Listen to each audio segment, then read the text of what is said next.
العلی العظیم حسبنا اللہ ونعم الوکیل نعم المولا ونعم النصیر اعوذ باللہ من الشیطان اللعین الرجیم بسم اللہ الرحمن الرحیم رب اشرح لی صدری ویسر لی امری واحلل عقدۃ من لسانی یفقہوا قولی الحمدللہ رب العالمین وصلی اللہ علی سیدنا محمد وآلہ الطیبین الطاہرین الذین اذھب اللہ عنہم الرجس وطہرہم تطہیرا اللہم صلی علی محمد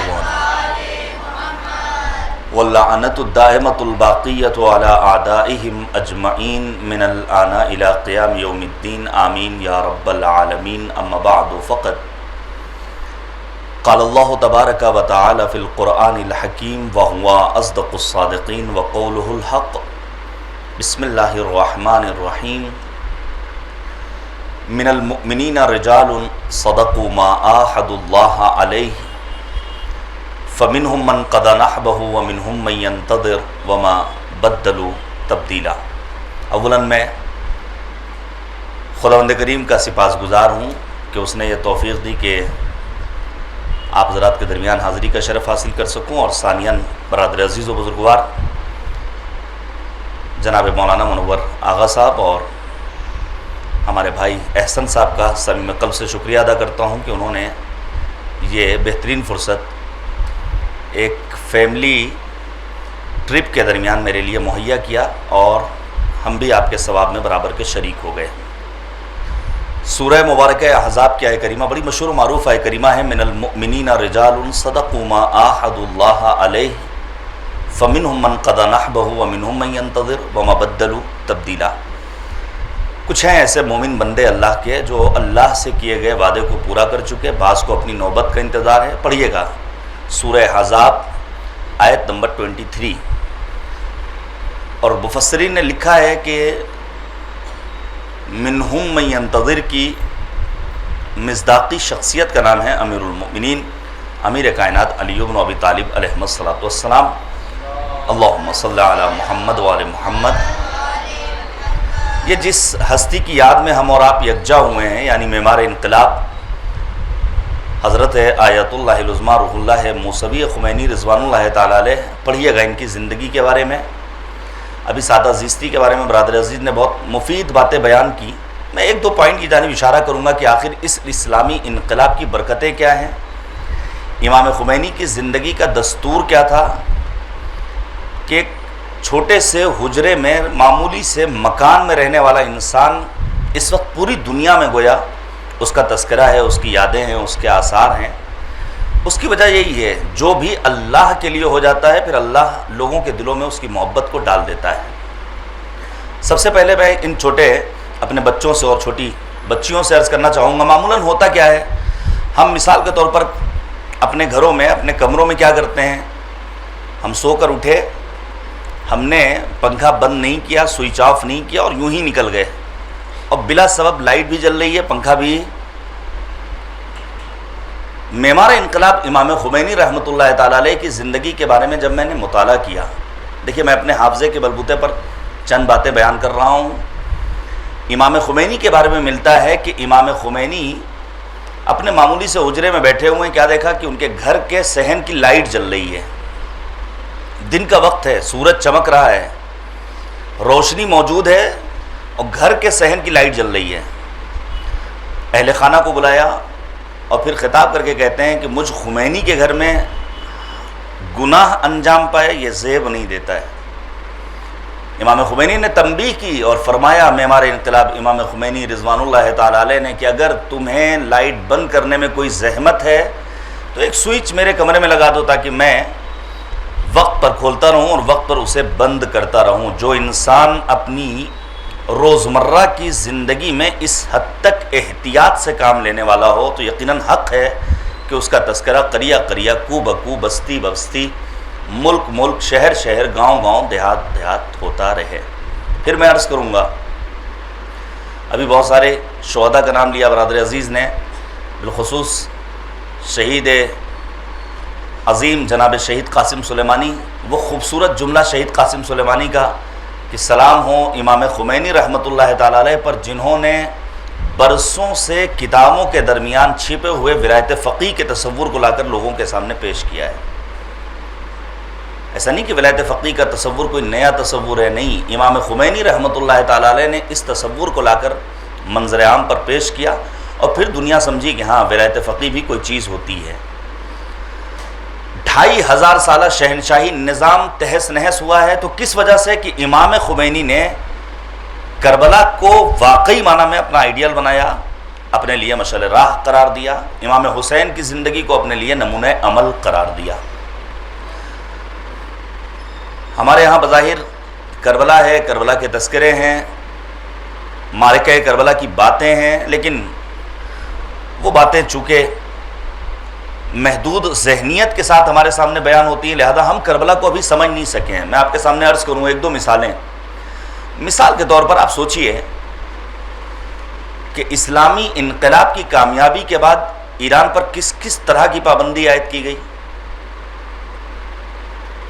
نہ خرید سکتے ہیں، نہ بیچ سکتے ہیں، کرنسی کا جو حال ہے وہ ہمارے اور ان برادران کے ایران سے واپس آنے کے بعد کہاں پہنچ چکا ہے۔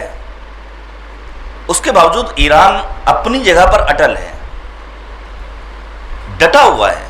کوئی اور ملک ہوتا، آپ یقین مانیے میرے عزیز، سگے عزیز، حقیقی اعزہ میں ایک صاحب آئے ایران میں، ان کو لینے کے لیے امام خمینی انٹرنیشنل ایئرپورٹ پہنچا، قم آئے، قم سے ہم لوگ مشہد مقدس گئے، اور جب وہ جانے لگے تو زار زار گریہ کر رہے تھے کہ امام خمینی نے اتنی ساری پابندیوں کے بعد، وہ لندن میں رہتے ہیں، لندن میں رہنے والا آ کر کے گریہ کر رہا ہے کہ اتنی پابندیوں کے بعد کیا کیا اس انسان نے کہ آج ایران میں ہر طرف صفائی ہے، نظافت کا خیال ہے، یونیورسٹیاں ہیں، اسٹوڈنٹس ہیں، علم ہے، سب سے بڑی بات تہذیب ہے، کلچر ہے۔ ہمارا پی ایم کیا کہتے ہیں؟ آج میں دیکھ رہا تھا ہمارے پی ایم نے یو ایس پہنچنے کے بعد اپنے انٹرویو میں کہا ہے کہ ہمارے ہاں ہندوستان میں ہر ہفتے ایک یونیورسٹی کھل رہی ہے۔ مجھے نہیں خبر ہے، کم سے کم ایک ذمہ دار شہری ہونے کے ناطے میں یہ کہہ سکتا ہوں کہ مجھے اطلاع نہیں ہے کہ وہ یونیورسٹی کہاں قائم ہو رہی ہے، لیکن اگر ہو رہی ہے بہت اچھی بات ہے، خوش آئند ہے انشاءاللہ۔ امام خمینی ہوں یا رہبر معظم انقلاب، ان ہستیوں نے جو سب سے عظیم کارنامہ انجام دیا ہے وہ کیا ہے کہ ایرانی جوانوں کو علم کی راہ میں آگے بڑھایا ہے۔ اور صرف یہ نہیں کہ علم اپنے لیے، میں نے ایران کا تقریباً مکمل ایران کا سفر کیا ہے۔ ایران کا جو نارتھ ایریا ہے، شمالی ایران ہے، آپ وہاں چلے جائیے، دھان کی پیداوار، وہاں کا اپنا چاول، یہ الگ بات ہے کہ خود ایرانی عوام وہاں کا لوکل چاول پسند نہیں کرتے، انہیں انڈین چاہیے، باسمتی چاہیے، فلاں چاہیے۔ امام خمینی رضوان اللہ تعالیٰ علیہ نے اور رہبر معظم انقلاب نے اپنے جوانوں کو ایسے پروان چڑھایا کہ آج ممکن ہے ظاہری اعتبار سے پابندیاں ہوں، وہ کیوی جو میں لکھنؤ میں یا آپ حیدرآباد میں 25-50 روپے کی ایک یا دو خریدتے ہیں، وہاں قیمت کیا ہے آپ جا کر دیکھ لیجئے۔ پھلوں کی صورتحال آپ وہاں دیکھ لیجئے۔ گویا ان ہستیوں نے یہ ثابت کر دیا تم ساری پابندیاں عائد کر سکتے ہو، لیکن ہم اپنے جوانوں کو علم کی راہ میں اتنا آگے بڑھا دیں گے کہ تم ہمیں بھوکا نہیں مار سکتے۔ اور یہی نہیں، امام خمینی نے واقعی معنی میں عزت حاصل کی ہے۔ آپ پڑھیے گا قرآن مجید کے سورہ منافقون کو، اور دیگر مقامات پر بھی پروردگار نے اعلان کیا وَلِلَّهِ الْعِزَّةُ وَلِرَسُولِهِ وَلِلْمُؤْمِنِينَ، حقیقی عزت کا مالک اللہ ہے، اللہ کا رسول ہے، صاحبان ایمان ہے۔ ہم کبھی کبھی یہ سمجھتے ہیں کہ عزت کا مطلب یہ ہے کہ گھر سے باہر نکلے تو چار آدمی مولوی سمجھ کر، عالم دین سمجھ کر، آغا سمجھ کر، ایران ریٹرن سمجھ کر، کسی مسجد کا امام جماعت ہونے کے ناطے، کسی محراب کا امام ہونے کے ناطے، کسی ممبر کا خطیب ہونے کے ناطے چار آدمی اگر سلام کر رہے ہیں، عزت کر رہے ہیں تو یہی عزت ہے؟ نہیں، ایک عزت وہ ہے، اور اس عزت پر بھی مالک کے شکر گزار رہنا چاہیے۔ اس کے علاوہ مثلا عزت کیا ہے؟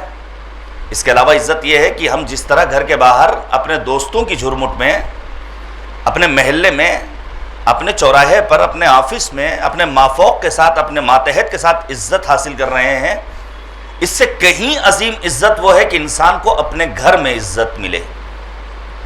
بیوی بچے، ماں باپ، بھائی بہن، اہل خانہ، قرابت دار، اعزاء، رشتہ دار قدر و منزلت کی نگاہ سے دیکھیں. وہ عزت کیا ہے کہ انسان گھر کے باہر تو عزیز ہو لیکن گھر کے اندر اسے ذلت آمیز رویے کا سامنا کرنا پڑے. عزت کی مختلف قسمیں میں سب کو بیان نہیں کرنا چاہتا. امام خمینی رضوان اللہ تعالی علیہ نے کربلا کو اپنا آئیڈیل بنایا. امام خمینی نے اقتصادی عزت حاصل کی. امام خمینی رحمۃ اللہ تعالی علیہ نے کربلا کو اپنے لیے نمونہ عمل بنایا. سیاسی عزت حاصل کی.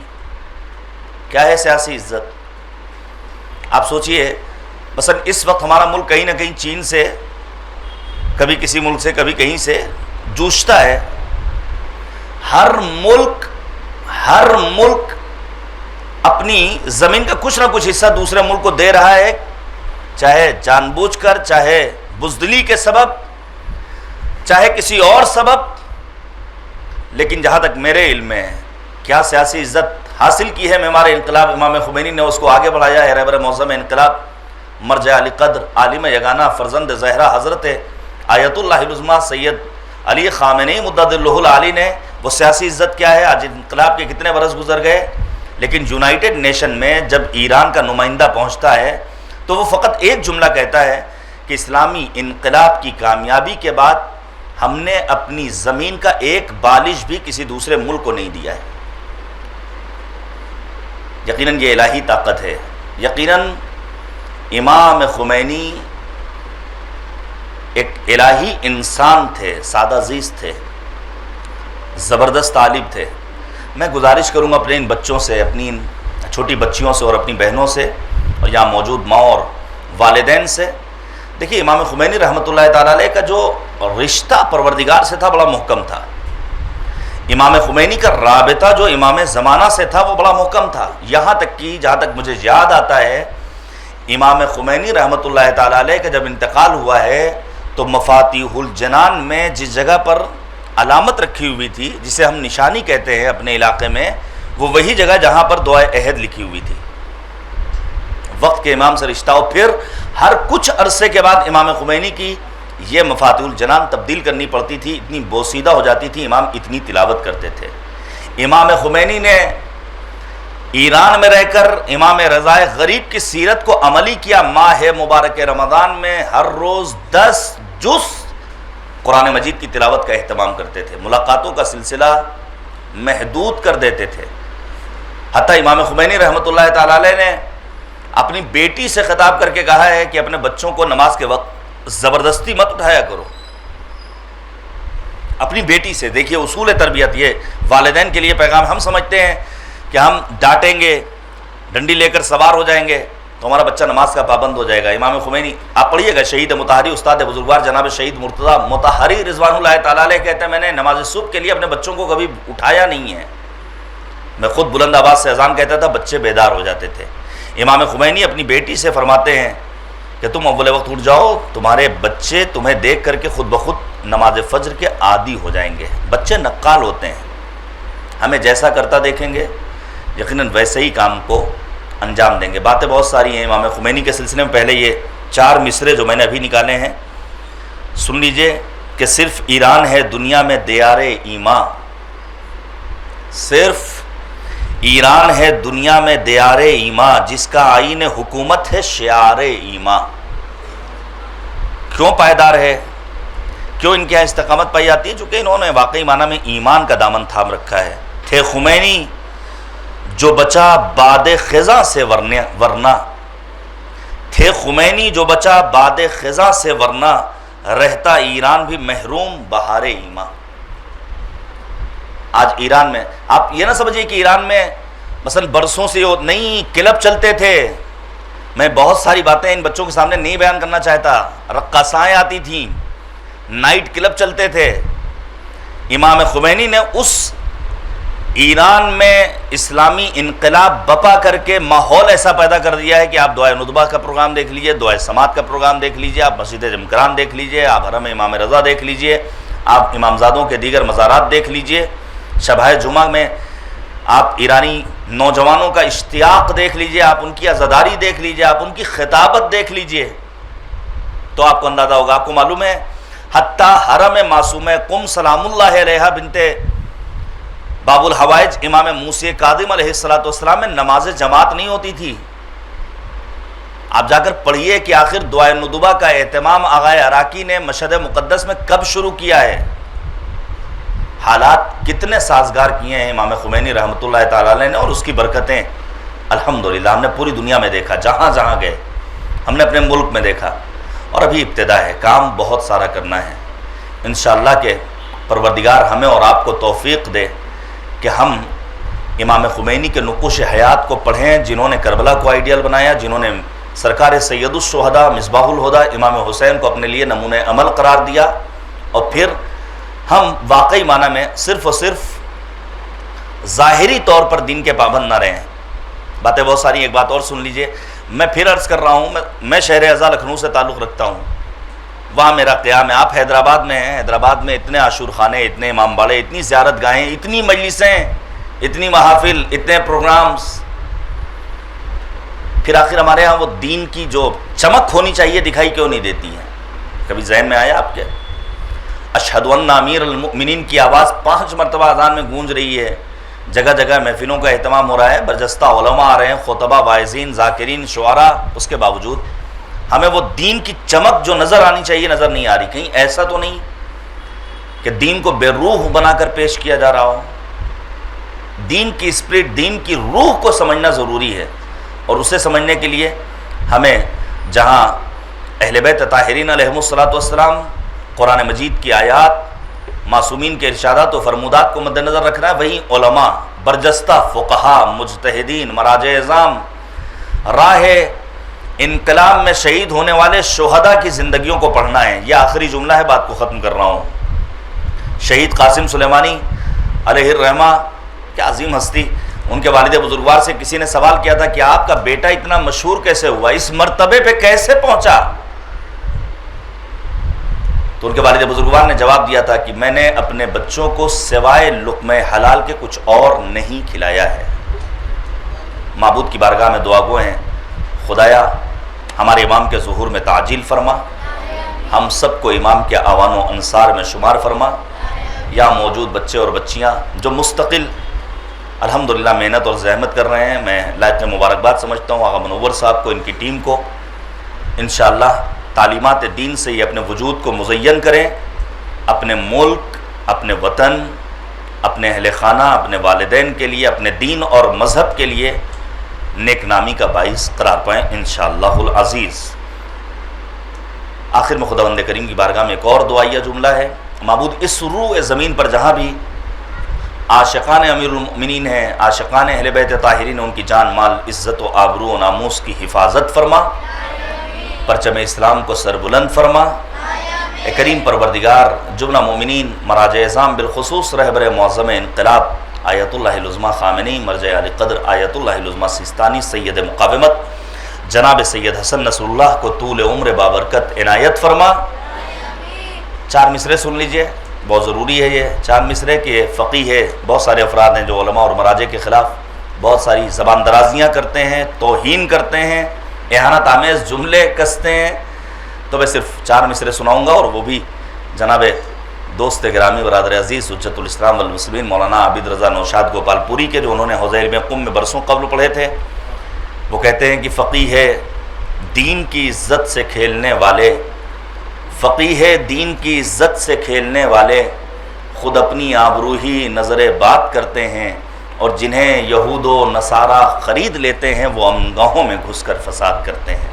والسلام علیکم ورحمۃ اللہ وبرکاتہ.